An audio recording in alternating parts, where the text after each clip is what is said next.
The Klingon! Scotty, give me full power! It's no good, Captain! I cannot reach the control panel!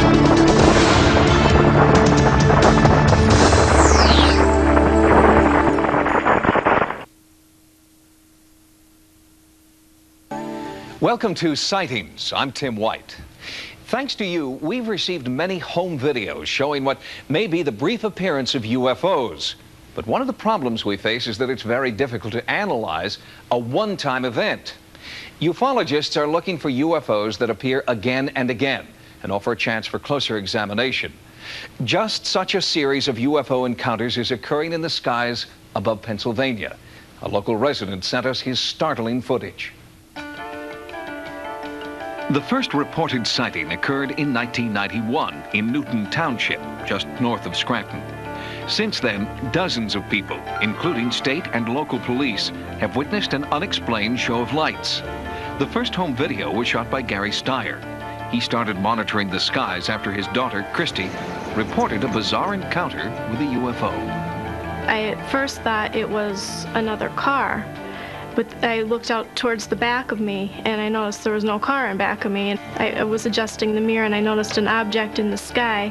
It was flying behind my car, and I kept watching it in my rearview mirror. And eventually it went over to where I could see it looking out the window. It kept following me, driving down the road. And then I made a right-hand turn to come up onto the road, coming up towards my house. And this object made a right-hand turn, and by this point I was getting really scared. She drove into the driveway, ran up to the front door, came flying in the house, and said something was following her. And then when she told me it was above her car, I didn't know what she was talking about. Since Christy had been the only one to experience the light phenomenon, the Steyers thought it must have been an isolated event. But a few months later, the lights returned, and this time the extraterrestrial display was witnessed by more than just one person. While driving home on January 8th, Gary and his wife Nadia saw unusual lights hovering in the distance near their house. They rushed home, and Gary got out his video camera. This time, he was able to get the UFO on tape. It was a feeling of great excitement because these things were happening right before your eyes. You didn't know really what these lights were, what was happening. It was like an adventure. Being a respected school teacher, Gary Steyer was hesitant to call the authorities, fearing public ridicule. But when the lights continued hovering for several hours, he finally decided to alert the police. 911 emergency. You want to report what?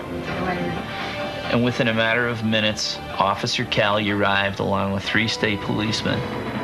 And as I taped, they stood alongside of me with their handheld radios in my front yard. The dispatcher told me he received a call from a resident in the community that there was a strange object in the air above his house.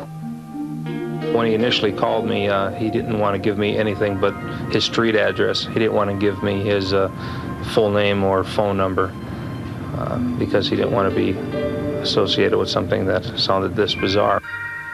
I didn't believe it initially when I received the call that there would be anything of substance to that I would see. Immediately upon exiting my police vehicle, I looked up in the air and I saw 4 or 5 bright objects up in the air. There's one right alongside of it. Above the 3 towers, coming over to another one just flashed. Officer Callie called into his dispatcher and asked him to check with the local airport tower to see if they were picking up anything on radar. Lights.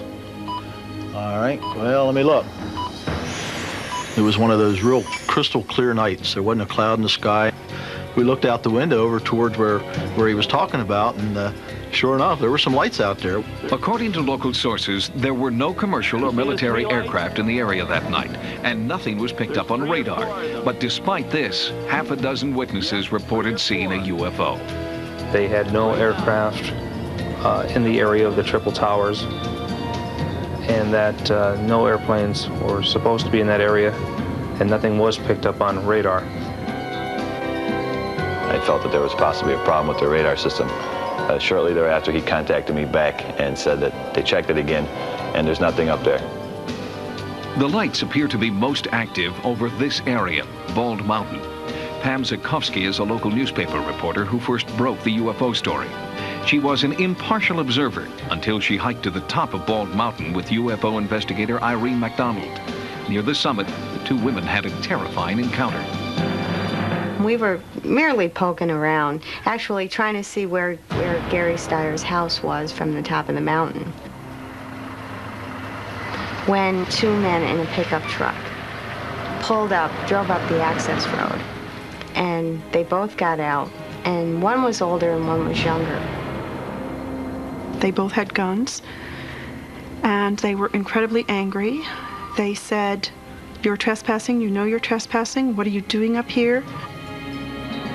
I said we were just taking a walk in the winter. I wasn't going to say we were up there looking for evidence of UFOs.